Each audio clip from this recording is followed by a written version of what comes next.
وما أمروا بيملاك إلا سونا ليعبدوا يفروا إلها واحدا فبتير الله يوم سبع رمضان قرآن كجلو بيولي له وأنهم سبع كلا مكوجو ما بقوله بتير كلا جو إلهو بما الله يتم بيجوا تكالي كونغالي قوله بتير كجلو بيولي بنتو Qur'an dari mau bentuk siwana Allah tabaraka wa ta'ala. Wadi kali Nabi Isa alaihi salatu wassalam wadi yang kali dia betul. Angkat tertawa mau beri lewat. Edan ehor le ko ya mira yo beru ko le betul ko. La ilaha alaha nudole betul ko illa hu siwana kampo. Allah Akbar, Maria Mira Berewo, on Wodi, Elevator, Ego. Kala Moreva, Kala Reva, Harawana Campo, Comere, ذلك أنما يدعون من دونه الباطل وما الله بهم سورة لقمان سبحانه لا بلغني الله dan dinakul elahul ewot kita kolwani Allahu amma yusyrikun gani ko beuni kami kita ai Allahu jalla jalaluhu eda sumen petiro mandini en sirko ben ko behono min namal musyrikun najas paulum ay hiki dalam oya amerikan ko Allahu jalla jalaluhu قاتلوا الذين لا يؤمنون بالله ولا باليوم الآخر ولا يحرمون ما حرم الله ورسوله ولا يدينون دين الحق من الذين أوتوا الكتاب حتى يعطوا الجزية عن يد وهم صاغرون قالوا مؤمنين آجن اليهوديين وقالت اليهود عزير ابن الله وقالت النصارى المسيح ابن الله ذلك قولهم بأفواههم يضاهئون قول الذين كفروا من قبل قاتلهم الله أنى يؤفكون أولو آية وأنني أن دواء يكون لي بكم بيهود بل يهود لنصارى Kaude bejogi tike karamo ko be mappete rewete bejogi tike du be mappete dewan rewete notawa e hore be du be mappete wal de Nabi Isa alaihi salatu wassalam Nabi sallallahu alaihi wasallam jabul awdo aya e dawde Uday ibn Hatim al-Tahi رضي الله عنه وجنجي ودعايا اتخذوا أحبارهم ورهبانهم أربابا من دون الله كان صحابة يوم ماكي نبعض ما كنا نعبد من ندم على بليو تايكو أفا بكامكو وبيته دوال هو نجورو ekonomi oinom menendom mengala julan debe arabe tude mate jula ekonomi onsaide la domaki alaysu yuhilluna lakum ma harrama Allah wa yuharrimuna alaykum ma harramahu Allah أو كما قال أليس يحرمون لكم ما يحلون لكم ما حرمه الله فتحلونه ويحرمون عليكم ما حرمه ويحرمون عليكم ما أحله الله فتحرمونه قالوا بلى أو قال بلى قال فتلك عبادته أو كما جاء عنه صلى الله عليه وسلم فيوني لا يوجد يوجد ودعاء دولة صحابة يوم هذه كتابة يكون أسلمي ولله الحمد فهي آية سجم لما يفهمي oynni an nelaɗo menen dey min ala ɓe rewde min ala ɓe rewde tawi faamugol makko ko faami dewal kon faamu on no raɓɓiɗi no waywa julɓe ɓoyi hande ko faami dewal kon no raɓɓiɗi wannon ko wiyete dewal kon no yaaji شيخ الإسلام ابن تيمية بماكي العبادة كاسم جامع لكل ما يحبه الله ويرضاه من الأقوال والأفعال الظاهرة والباطنة كويتي دي والكن ياجي ولنمكو كلا هود دي الله يجي ويلتوري دي مولك كل كل تاكو في أن كل يدي ودوال foti ko kongol foti ko kuugal foti ko ko feeñi foti ko ko suuɗi ko ɗum waɗi gomɗingol allah yiɗugol allah yiɗa nelaaɗo sallah sallam yiɗa ko allah e nelaaɗo yiɗi ko ɗum ko ka ɓernde waɗata ɗum ko suuɗi ko ka ɓernde waɗata kono ɗum ko dewal ɓurgol allah ko ka ɓernde waɗata hoororgol allah ko ka ɓernde waɗata taƴƴinorgol allah ko ka ɓernde wonata ɗon ɗum ɗo fof ko dewa ɗo fof ko dewe eɗon hoolagol ko allahu dagini gon no dagi ko dewal hoolagol ko allahu harmini gon no harmi ko dewal jonnon oɗo sahabaji o maaki menen de min alaɓe rewde ko an yonelaɓe naɗo maaki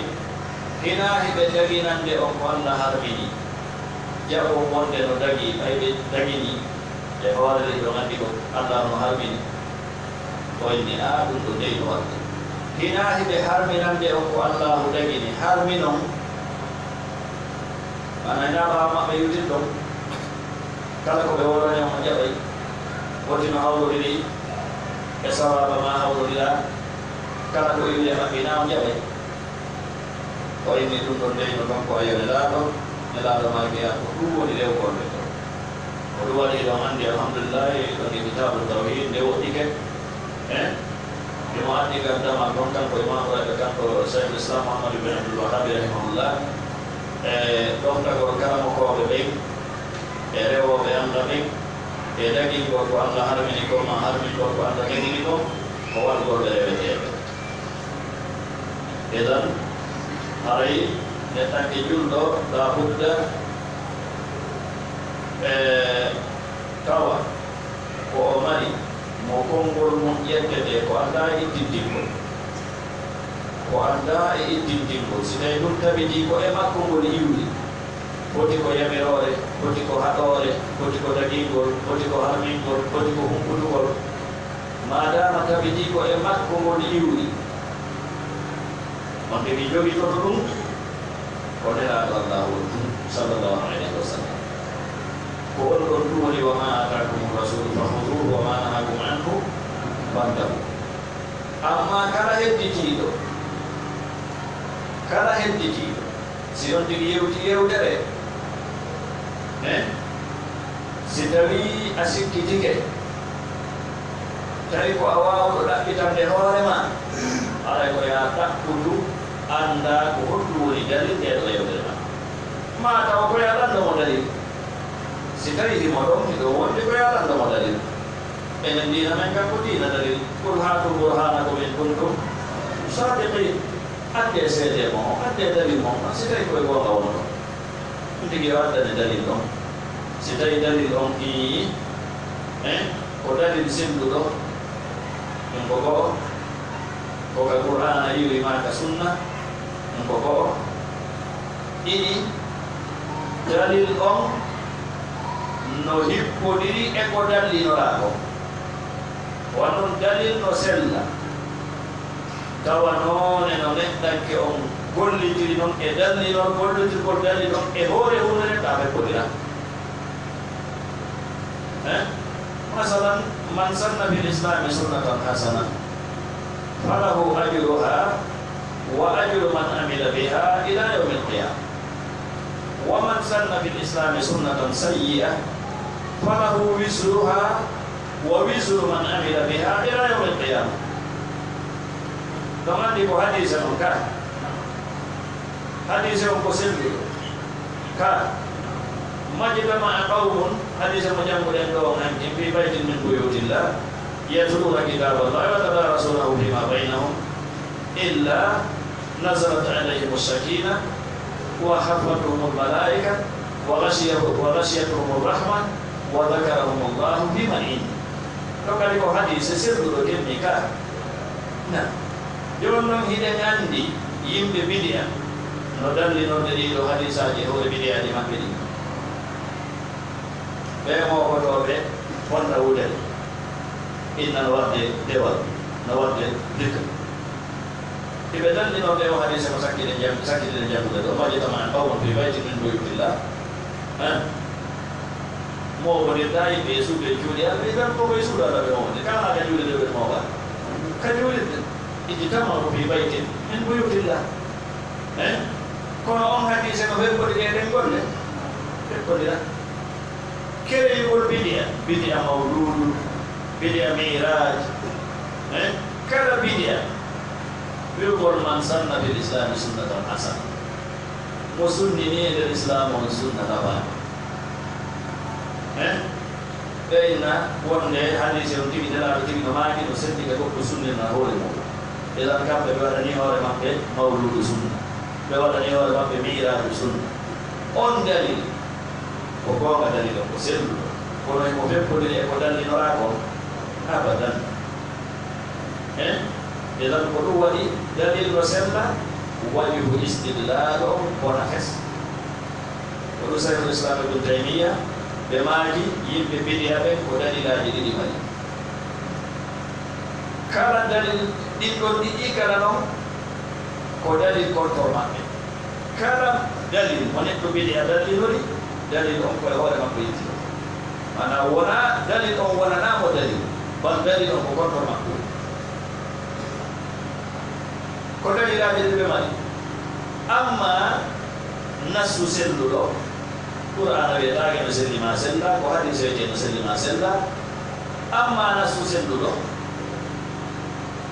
kono ko ɓe dallinori mo kon wona ɗum woni ko woni woldidi ko abadan ma ɗum hadise ɗohuɗo ko amma hadise ɗohuɗo masala wono hadisaji hoɗugorraji ɗi fof majji ko ɗohuɗi ɗohuɗi hadisaji noani ko ɗaɗi ɗaɓɓo gandal kadi koyo woni ƴellitotoɗo e defte ɗe goɗɗum ngo aynayi windaki tan no windi kono koko windi fof selli na kala ko windi fof selli elan ko amma dalil mo sella ko sella ko yeƴƴititake e mum ma ɗum dalil selluɗo ɓe wayla mana makko on ta wona ko yewti ko ɓermo dalil on ɗum ɗon kadi ko contre makko elan haray ko ɗum woni goɗɗo ɗoftetake harmin gol ko allahu dagini goɗɗo ɗoftetake dagin gol ko allahu waɗi dagin gode harmin gol ko haqqeji allahu laaɓuri kosde wala taqulu lima tasifu alsinatukum alkadib hada halalun wa hada haramun li taftaru ala allahi alkadib inna alladhina yaftaruna ala allahi alkadiba la yuflihun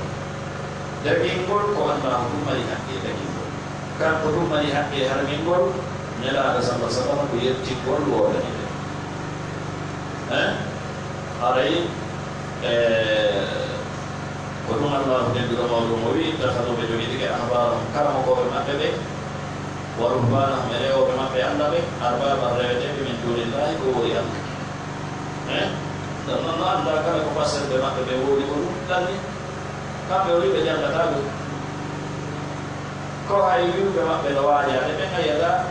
kamɓe wona ko meɗen ko ƴetta e qur'ana o jangga iwde kane fuɗɗi ha kade ɗa firande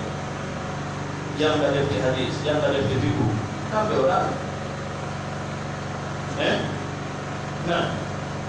e hoore nden majjere kamɓe hiɓe iwtude ɓaawa ɗum hiɓe jaɓi hiɓe wayi wan fure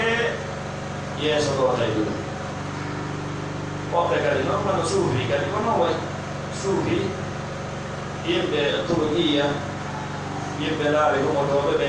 kamɓe wo kono ko harman ɗum e hoore humiɗo ko harmu ɗum e hoore humiɗo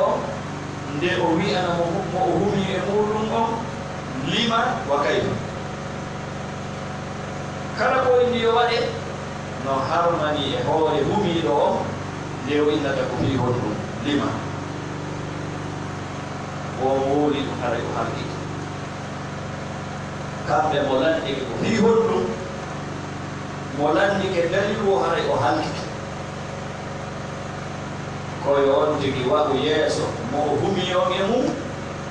ma nanndo mo o humiyon e mum wano ɓure waɗi yeeso ɗo tawi ɗum o ɓure o tonana hoore mum junngo waɗi tan ko hoore mum si o toni junngo mo tuubi so wallinimo ko waɗi ko koyo humiɗo o muriidu o koyo waɗu noon yeeso say kumol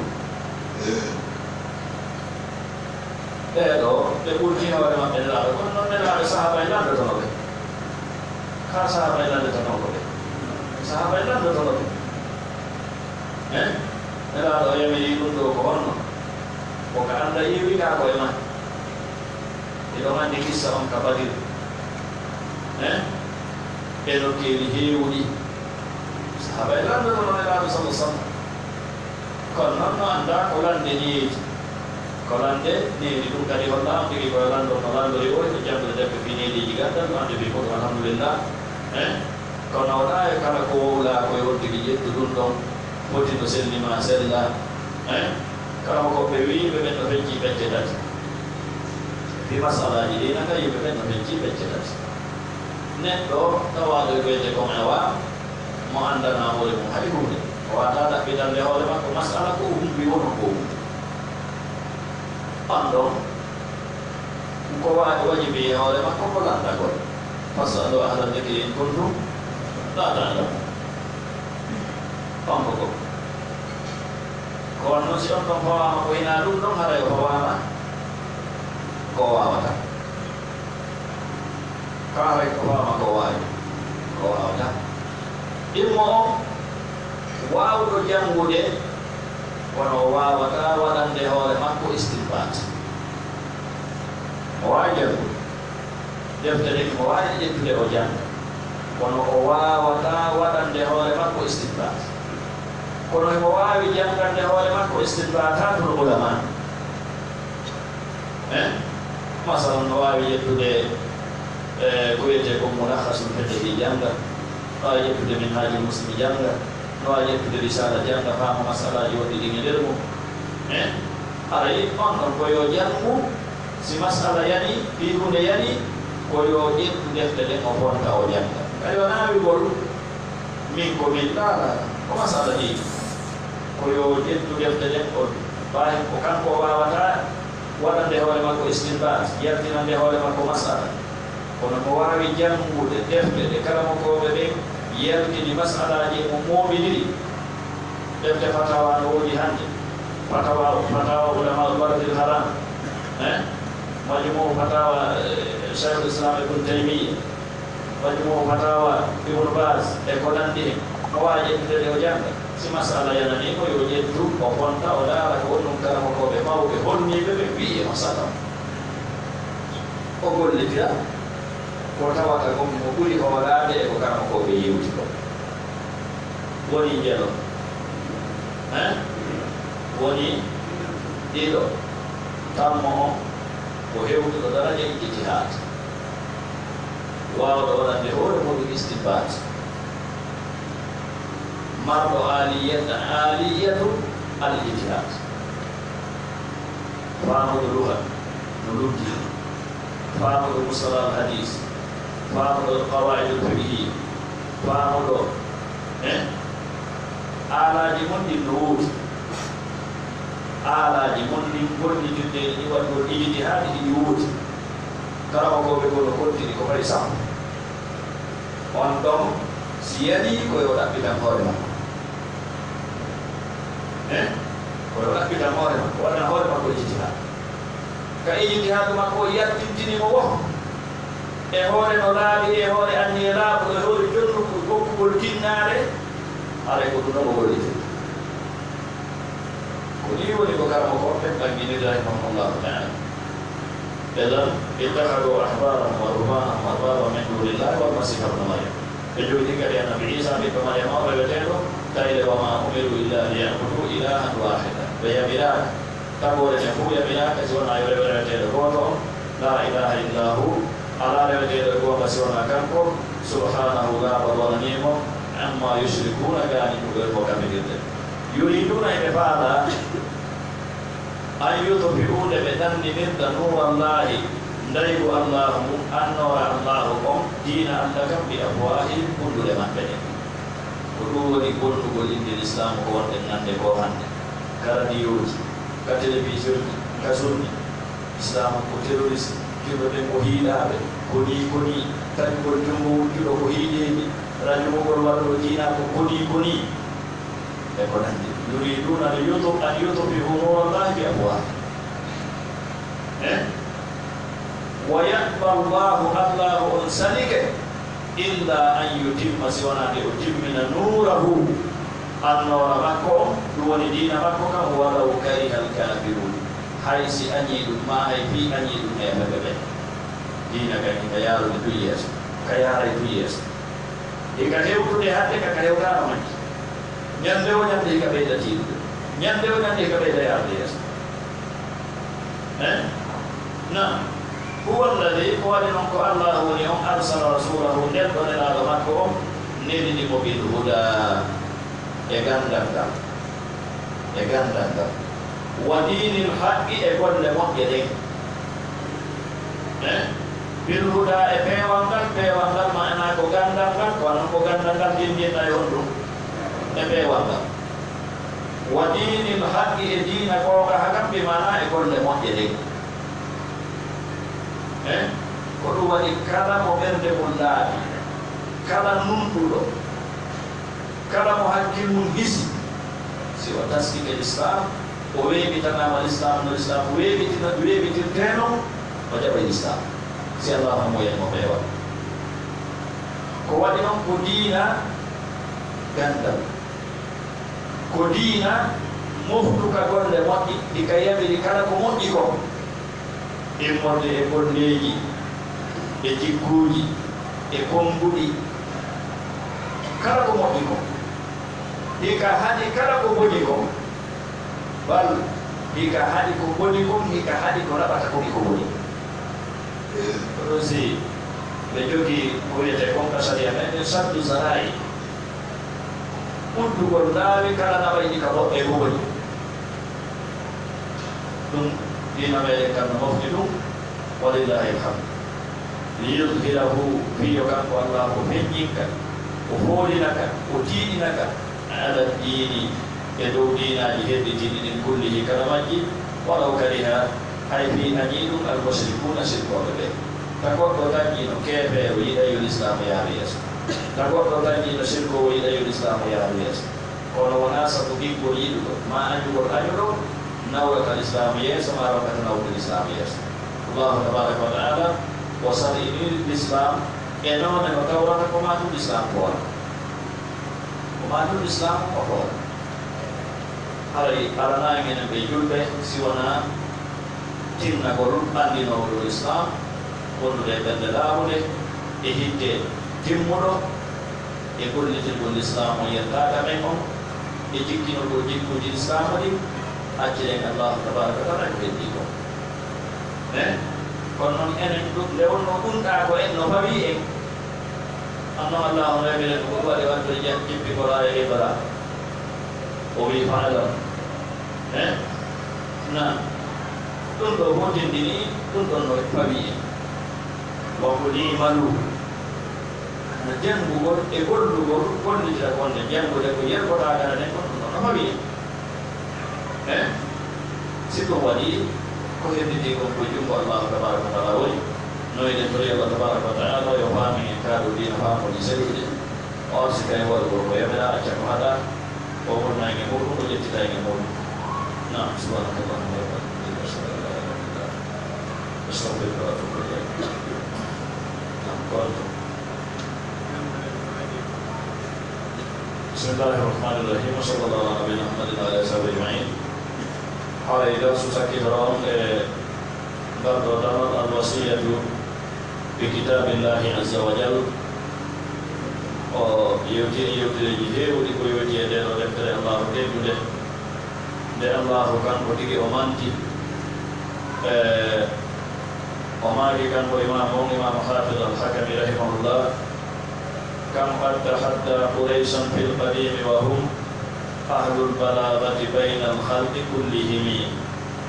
bimithlihi wa bi'ashrin thumma wahidatin wa lam yarumuhu id dhal amru lam yurami o magi kan ko imam kam heewi ko tawata kadi ko pellet tahadda kanko Allahu ko teeƴike Quraysan gorɗo wiyete ko Qurays Allahu teeƴike ɓe fil qadimi ko ɓooyi iwde fewɗo Qur'ana jippoto ɗum waɗi fawi fewɗo ɗo duuɓi wuluɗe temeɗɗe nayi e ko fawi na Allah teeɗi nokeɓe wa hum kamɓe noon ɓeweteɓe Quraysh ahlul balaghati ko yimɓe wawugol haala ko yimɓe balagha yimɓe laaɓuɓe haala anduɓe no haala wowlirte ko ɗum waɗi si tawi ko ɗum ɓe mantodirayno hakkude maɓɓe ko nde wonno ɗum ko non woniri Allahu jippini Qur'ana e maɓɓe ko teeɗoriɓe Qur'ana on nde wonno ko haala ɓe woni mantorde Allah jippini oɗo Qur'an feƴƴude kala haala kala wowlowo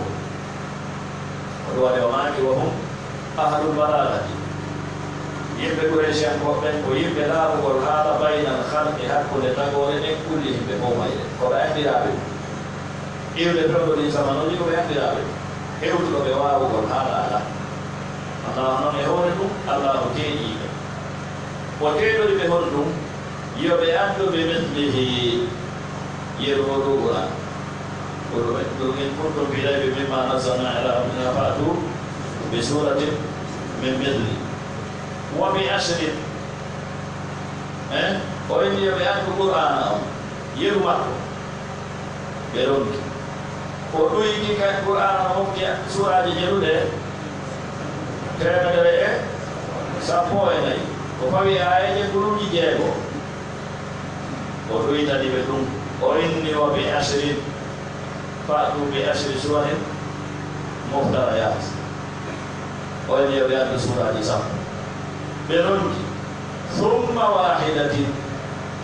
rebti o ɗoyti ha heddi sura goto fa'tu bi suratin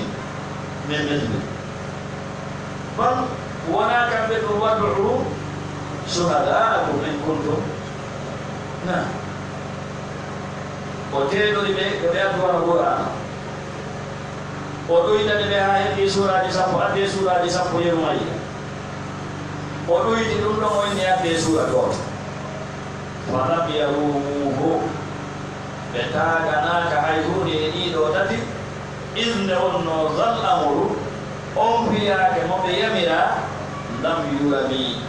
wona fiyake mo tagaɗo wawata yono tawa ko tindini mu'jiza o Qur'an o maaki kanko imam on aljinnu wal insu lam ya'tu law ijtama'u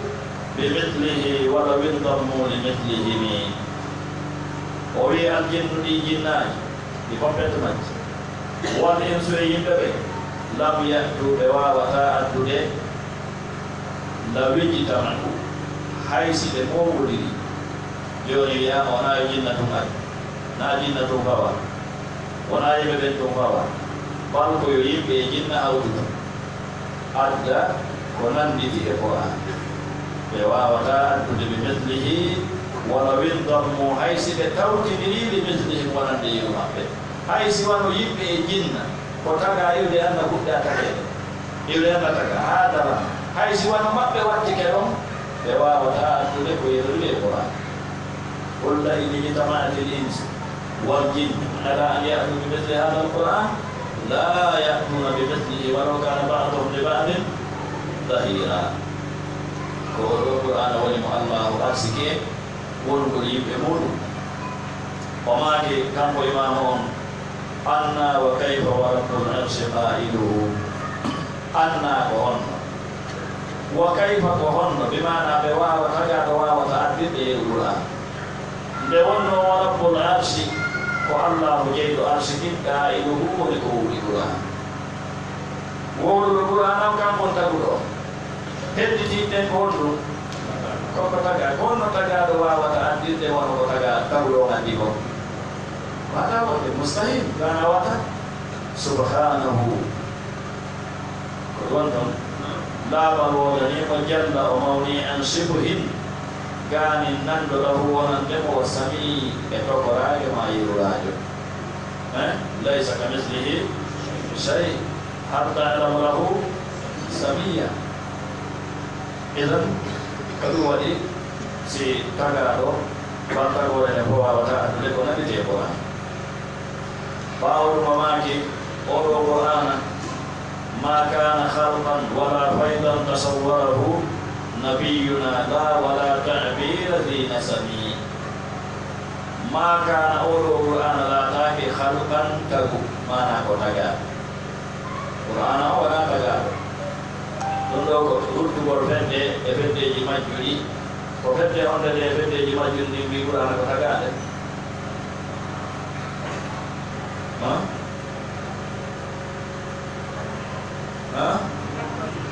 jahmiya sant jahmiya ko fedde feddeji majjuɗi ɓen ɗo wi wonde qur'ana ko tagaɗe ko fenniɓe ɗo o maaki ma kana halqan qur'ana wona tagaɗe wala faydan tasawwarahu wala faydan wona hunde arde tasawwarahu nde nelaɗo mbaɗini ɗum mana qur'ana wona miijo mo nelaɗo jooɗi miiji ha o formi ka hakkil makko kanko nelaɗo allahu addi ɗum addi mana ari ka hakkil makko ha o wowri qur'ana la o fedde honde kadi woni ko wurti ɗo ko yimɓe falsafa ɓe yimɓe falsafa ɓe ɓe wi wonde qur'ana ko fayi bimana ko miijoji arɗi e nelaɗo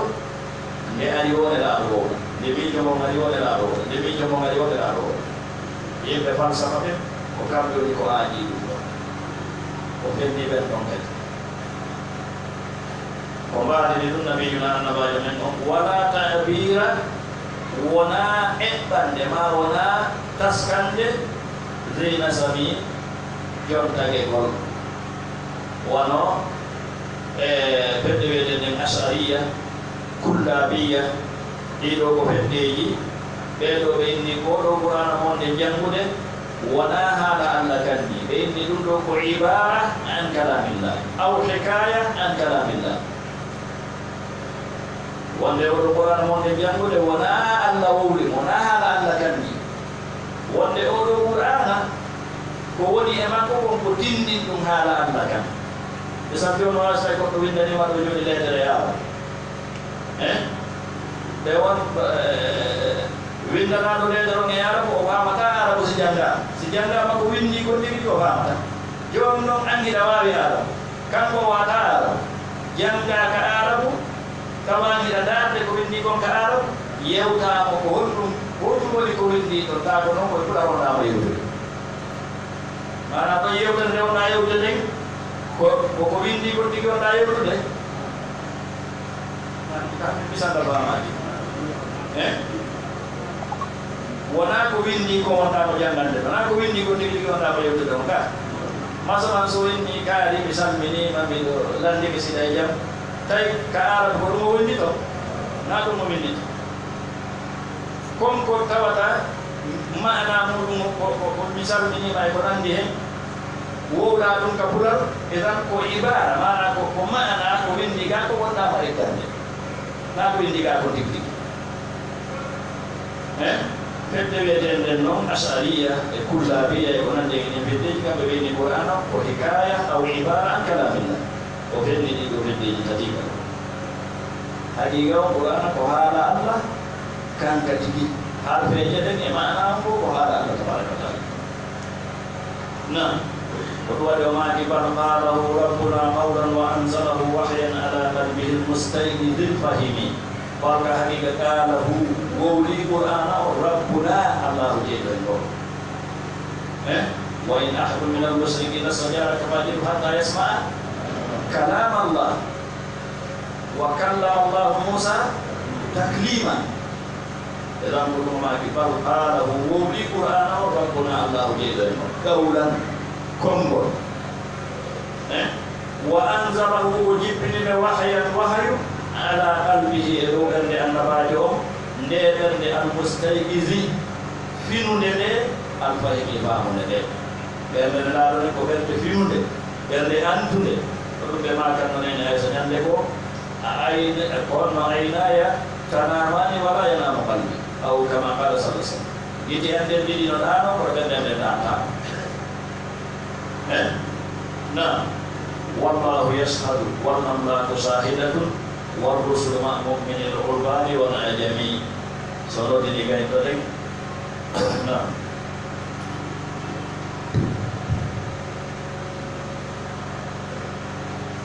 Allahu akbar Allahu akbar Allahu akbar Allahu akbar ashhadu an la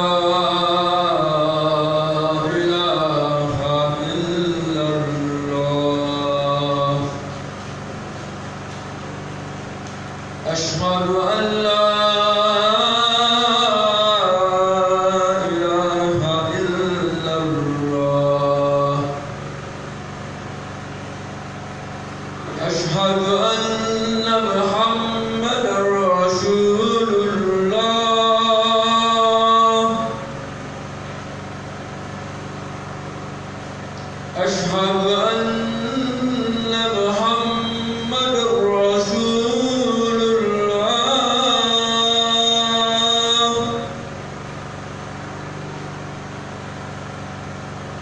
حي على الصلاة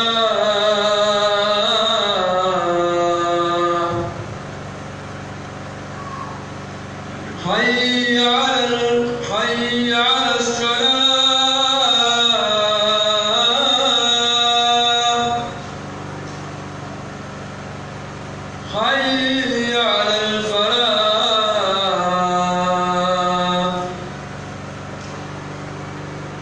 حي على الفلاح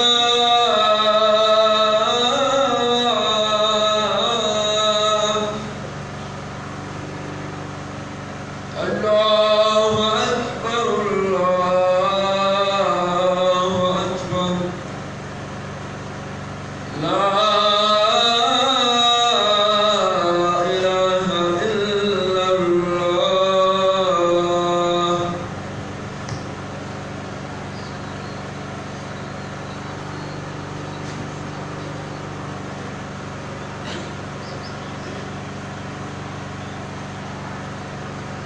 Bismillahirrahmanirrahim.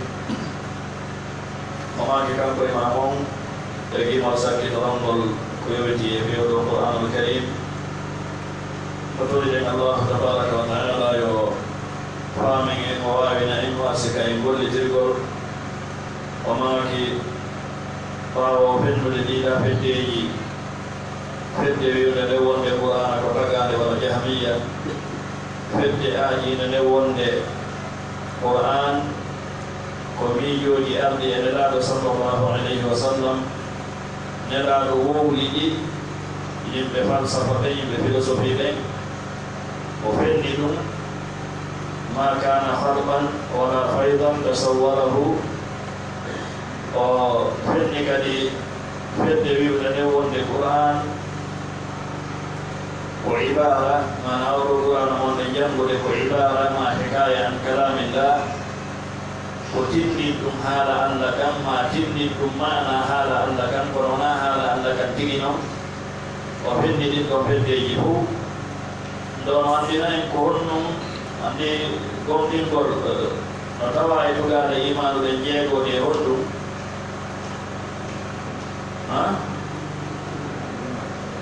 gomɗingol defte Allahu ɗen ko tawa ɗum e tugade imanu ɗen ka wona no tawa e defte allahu ɗen honde qur'anul karim kayre ɓuri mawnude e majji kayre woni ko ɓuri timmude e majji kayre woni ko firti arde ɗen ɗe fof majji bal enen amma defte andiɗe jippade ɗen ko wodanen ko gomɗin goɗɗe ka jumla ana gomɗinen allahu jeppinno deftere wiyetede tawrat ko jeppinno deftere wiyetede injil ko jeppinno deftere wiyetede zabur kono yen yi'ude yen hendoɗe yen jangude yen andugoni e majje no fawi en fawaki walla en andi nelaɗo sa sallam ñande ɗiwno sayna omar no jogii ɗerol immordene tawrata ma injil ɓe digguno ɓe maaki yabna alkhattab aɗum amutahawwikun ɓe maaki ko an yo omar bne alkhattab a wembi a sikkiti ko allahu jippini en ko ɓe maaki law kana moussa hayyan ma wasi'ahu illa ittiba'i si tawino annabi moussa no wurno hannde newnantane ko mo yaajantano musi wonande o jokkan edan amma qur'anul karim o wona gomɗingol mo ka jumla gomɗingol mo ka jumla yonanta en anno gomɗingol mo ka jumla ɗoygol ko yewtere an tanni tefa ko ni wiyatɗo jangugol mo ko waajibe e hoore meɗen nama umirtu an a'buda rabba hadihi albaldati alladi harramaha wa umirtu kono ha wa an atluwa alquran de jange qur'an ko waajibe e hoore eto ɗen faano yero ko allah newnani ka hooloren halfere hay halfere wotere waawu woɗo si goɗɗo itti to enni ɗum ɗo wona toon tawa ɗum ɗo bonna dina makko kan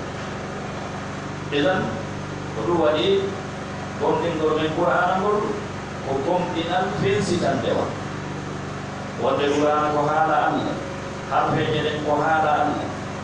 mana ko ka allahu yiwi konkuɗi ɗin ko ka allahu yiwi tabaraka wa taala allahu kanko wowli nde jibrilu nani jibril o yamiri jibrilu yo ari jonnanelaɗo sallah sallam jibrilu ari janginelaɗo nani no o janginino ɓe hedduri no addinino ɓe jannide sahaba en ko nde wona jandini ndede hañande yawmal qiyama e turi allahu tabaraka wa taala yo ɓe balli may tan ko ɗum waɗi o sakkitori bal qalahu rabbuna qawlan wa anzalahu allahu wowliɓe kongo bimana koyen wi'u allahu qur'ana ko haala allah eɗen anndi no woni fedde wiyetede waagi fiya woɓe innaɓe menen min innata qur'ana ko haala allah min innata wonade haala allah ko ɗum imam ibnu abi daoud o maaki ka almanzumatul haiya wala taku fi lqur'ani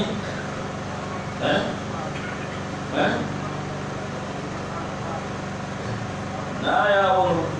waagi fiya mana wiyaɓe menen min innata ko tagade min innata wona tagade la kala ko ɓe wiya ɗon no ɓuri bonde alhaali ɗiɗi wiɗo qur'ana ko tagade maɗo fota bonde allah idan wahyan ala qalbihi mustaqil fahimi wallahu yashhad allahu no seedi ɗum wonnamlago malaika ɓe kadi shahida ɗum ko seedi kada allahu wallahu yashhad anzalahu bi ilmi wal malaika yashhadu aya muɗum ani won rusulu e nelaɓe ɓe ɓe kadi ɓe gomɗini ɗum ma mu'mini wondude e gomɗinɓe ɓen ɗiɗo al urbani